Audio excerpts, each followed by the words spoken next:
What's this? Looks like a hook tied to the end of a rope. Huh? There's all kinds of odds and ends here. Perhaps it was a prop for a different trick. But why would it have been left here? Whatever it is, let's make a note of it first.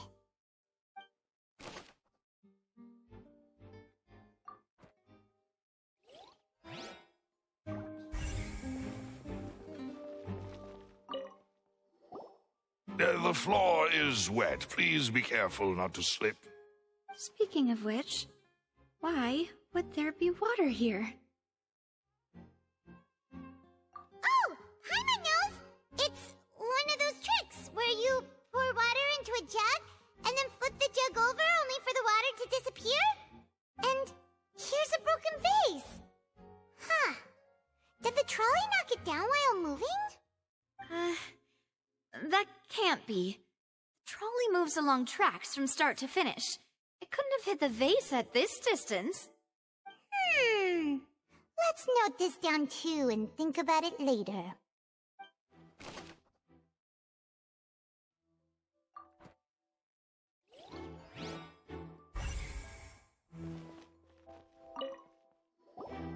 Oh, these are the clothes that the lady chosen from the audience was wearing, right? Her clothes are here, but she's nowhere to be found. Right. And do you really need to do that if you're kidnapping them? Ugh, this is so confusing. Paimon doesn't want to be a detective anymore.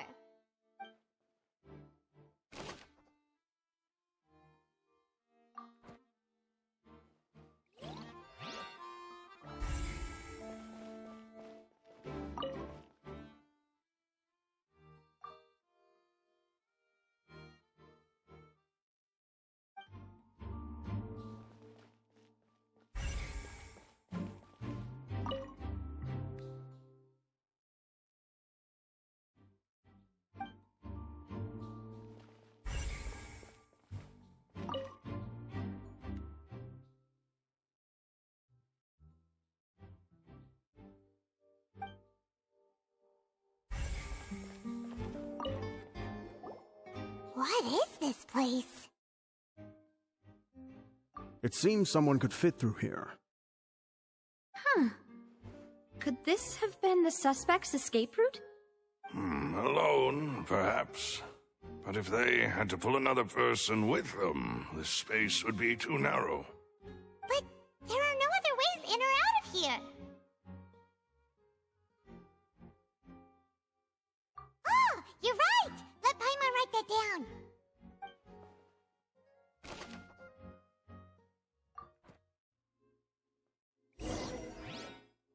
Seems we're just about done investigating down here. Yes. Let's head back up.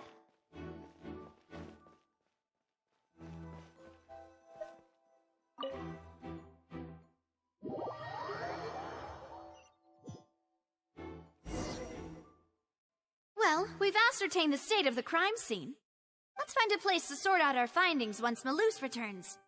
Seems to me that there are several things that don't add up here. Apologies for the wait, demoiselle. So, what did the guards say? Did the criminal escape through the vent? They believe the odds of that are very low, since the vent leads to the Opera House's basement. The guards have checked the area carefully. No one left through the basement during the performance or after the incident, and no one was found hiding there. So the tunnels become like a secret chamber then! You know, like the kind you usually see in novels! The plot thickens. Halsey's disappearance and Cowell's death are both quite inexplicable. No wonder Farina was so confident in her accusation. All the current evidence points toward Lyny and Lynette. In other words, the charges are very likely to be upheld unless we make some considerable progress. Charges and then trial. So if the charges are upheld, they'll announce a sentence? That's right. This is how a trial goes in the Opera House. During the proceedings, the Chief Justice and the Oratrice will hear statements from both sides. That's right. This is how indemnitium is produced. The statements from both sides, the defenses from attorneys, witness testimonies, and even the audience's emotions will all be projected on the Oratrice. To put it simply, it's as if the Oratrice has its own will, and is a judge in its own right. This also precludes any kind of favoritism on the part of the Chief Justice. And not that this has ever happened anyway. Once both sides have finished speaking, the Chief Justice will make his final decision. This, too, will be used by the Oratrice as a reference. Then, finally, the Oratrice will be consulted by officials. The result it returns is the will of justice itself. Huh? So that machine is the one that actually decides? Paimon thought Noirceur called the shots. In practice, there is very little difference. Both have always come to the same judgment, which is why people have great faith in the Chief Justice. Ah, yes, the guards also asked me to convey that none of us will be allowed to leave this place before the trial. Huh? Why? Because we've chosen to act as the twins' proxies. That makes us persons related to the case. They're concerned that we might be colluding with outside parties, or that we might find outside help to disrupt the case. And even if that were not so, it could prove problematic if we happen to spread key information about the case ahead of time. I'm ready to break out at any time. Whoa! There's no need for that! Paimon thinks they have a point. That said, are they providing food? Of course. I just hope you don't mind the lack of options. I'm afraid that catering to all tastes is not in the cards, nor is any guarantee of balanced nutrition. In that case, let's just sort out our findings together here. Pity. I was hoping to take you to try some of Fontaine's famous desserts, too. I mean, what better way to properly think through our findings than over some tea and sweets? Huh. Breaking out suddenly doesn't seem like such a bad idea after all. Just kidding! Paimon will still do her best, even if there are no snacks. What do you mean, no snacks? Of course we'll have snacks. If we cannot buy some, then we'll simply make some. Huh? Here? But how? Understood, Demoiselle. Everyone, please come with me.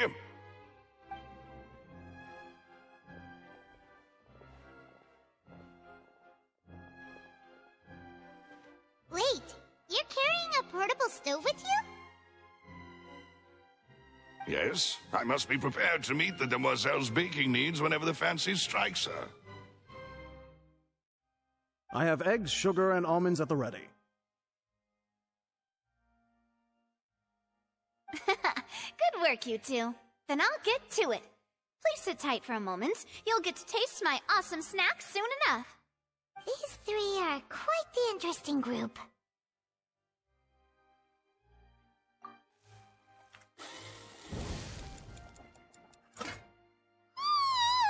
And Paimon thought it smelled good while it was still in the oven! Oh, it's even better now. Paimon can't stop drooling. From the way you had these two guys carrying all that stuff around, Paimon thought you'd have them do more during the baking process. But you ended up doing the entire thing by yourself! Beating the egg whites, grinding almonds, everything! I was applauding. And I was giving encouraging smiles. Paimon was just thinking, aren't you worried about getting your fancy dress dirty beating egg whites and baking like this? Well, I don't think it's carved in stone anywhere that fancy ladies can only read books, sip tea, ride horses, and play the piano. I just really enjoy making snacks. Don't underestimate beating egg whites, by the way. It's a real arm workout. You also need to beat them to just the right consistency, or your macarons will crack. Anyway, give these a try, fresh out of the oven. There's 3 for each of us. Only 3? Well, eating too many sweet treats might send all that sugar to your head. You wouldn't be able to think clearly about the case on a sugar rush, would you? Tea is ready to be served as well. This is Demoiselle's favorite, strong black tea with a floral fragrance that clears the mind and lifts the spirit. No need for concern. I'm merely doing as I should.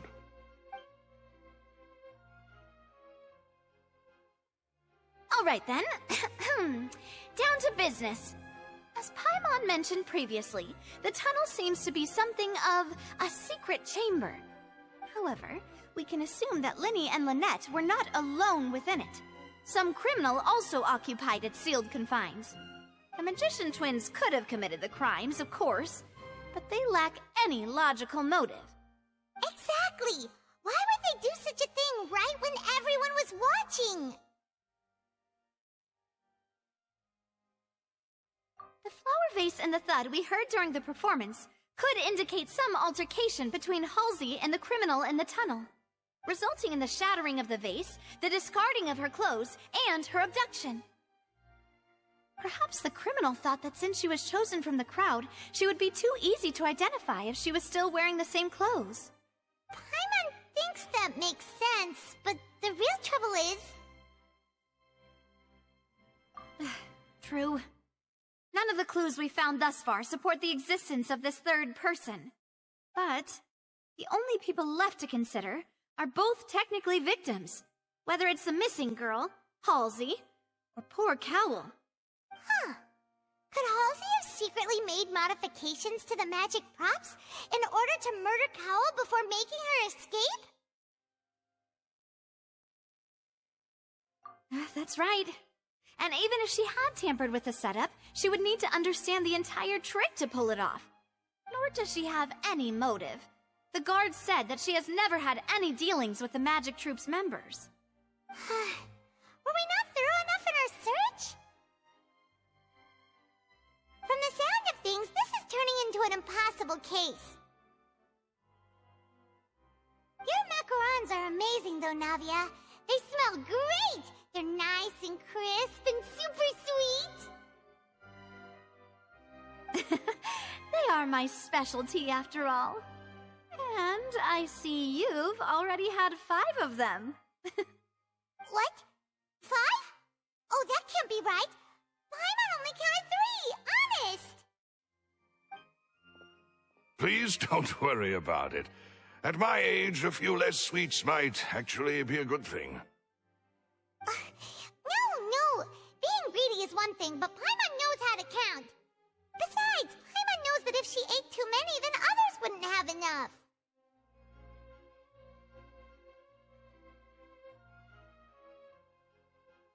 Wait, even you don't believe Paimon?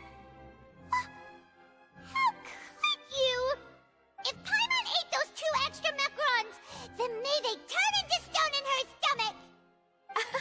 All right, we get it. Well, I suppose one of us might have gotten too engrossed in our chat and eaten them by mistake. No big deal. Maloose, set up the stove again, if you would. Huh? What are you doing? Making sure everyone gets 3 macarons, of course. Exactly. We don't want to trouble you. As you wish, demoiselle. And I have the egg, sugar, and almonds. Well, this really is your hobby, huh?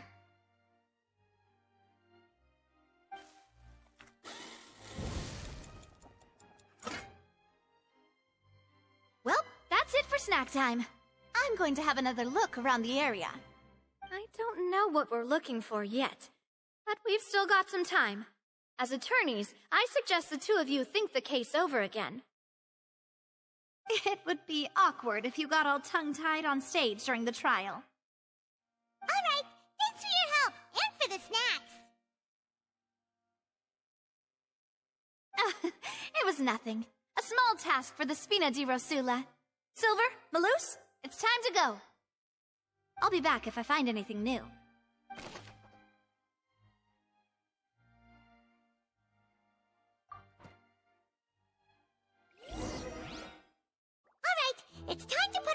together. We've got to get our defense ready for the trial. Oh, it's probably gonna be a long and difficult case. There's no point in worrying about that now. We just need to prepare. Here, take Paimon's notes. They should help you review the situation.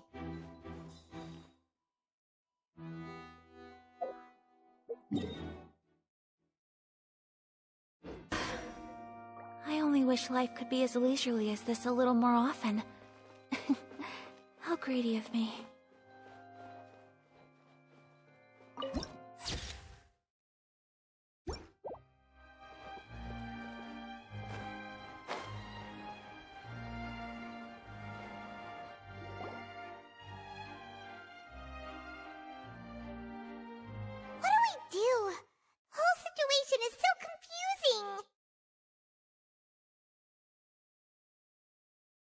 Plan.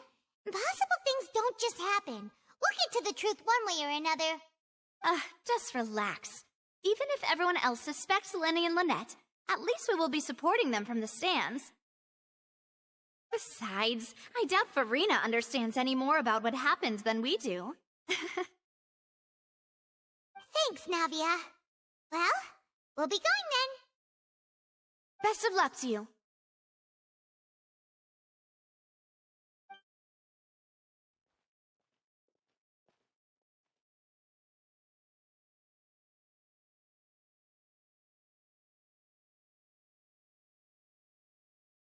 Ah, finally, you're back. Well, how did your investigation go? To be honest, you might be disappointed. No. We're already very grateful that you were willing to help.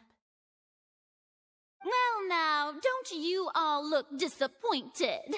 Don't tell me that your investigation came up empty-handed. That was to be expected, of course. The guilty can never produce proof of their innocence.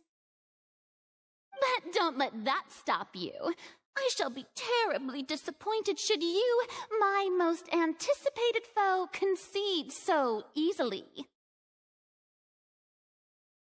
Since both parties are present, I declare that the trial regarding the magic show incident is now in session. Firstly, in order for the audience to understand the causes and results of the incident, could we please have Mr. Lyny explain the trick? Yes, of course. I will explain while Lynette demonstrates on stage. All the necessary items have been prepared.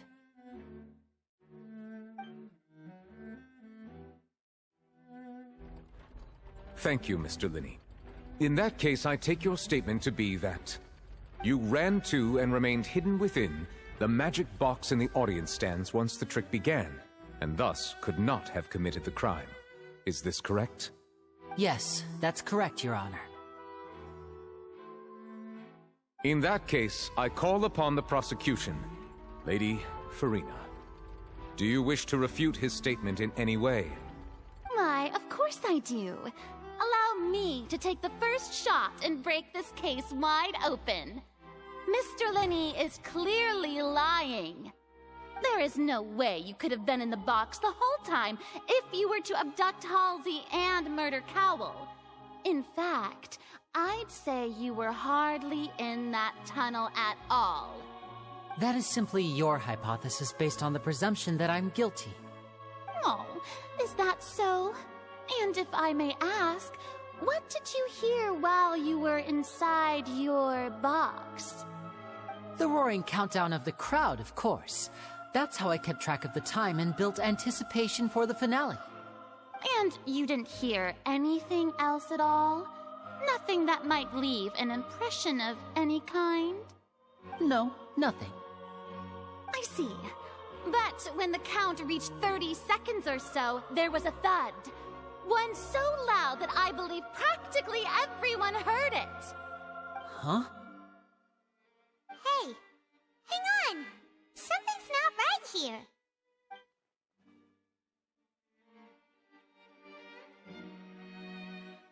Yeah, I'm sure he could have heard a noise that loud from inside the box.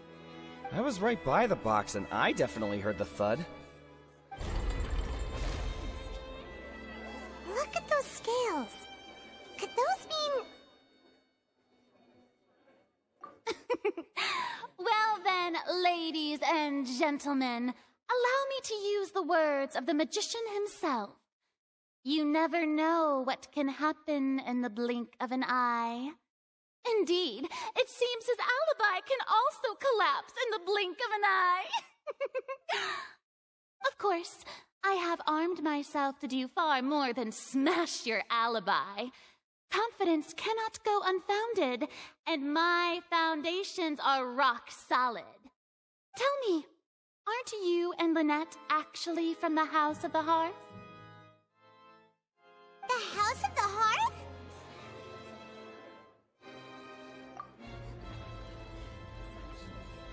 No wonder they did something like this. So the serial disappearances were the Fatui's doing. Now it all makes sense. I've got a feeling that what happened on stage probably wasn't just an accident. That's irrelevant. Our identities have nothing to do with what happened. Indeed. Then perhaps you could tell us everything that happened during that 1 minute. Your first priority is to prove yourself innocent, after all. I'm sure there is little that needs to be kept secret now. Unless your script already has holes in it. The Outlander is speechless. My, oh my, don't they look flabbergasted? Now comes the infighting and discord, I suppose. This was almost too easy. Good thing I made all those preparations. Seems the all-nighter I pulled last night is really paying off. Hey, Lynny, why didn't you tell us this before?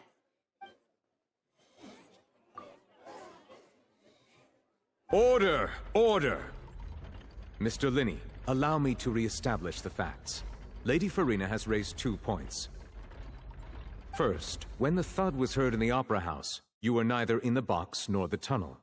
Second, you and Ms. Lynette are both members of the House of the Hearth. Are these claims true?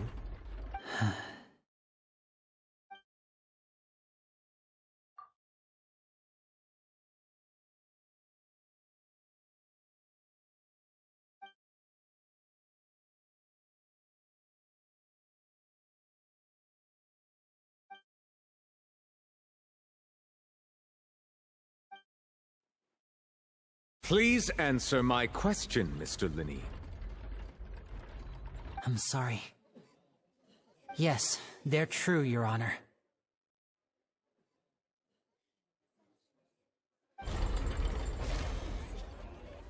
I knew it! Well, that's it. We might as well move on to the sentencing already. What should we do now? Granted.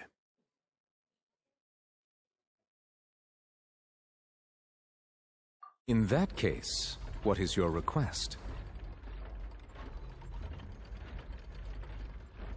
Is that really necessary? They're already as good as guilty.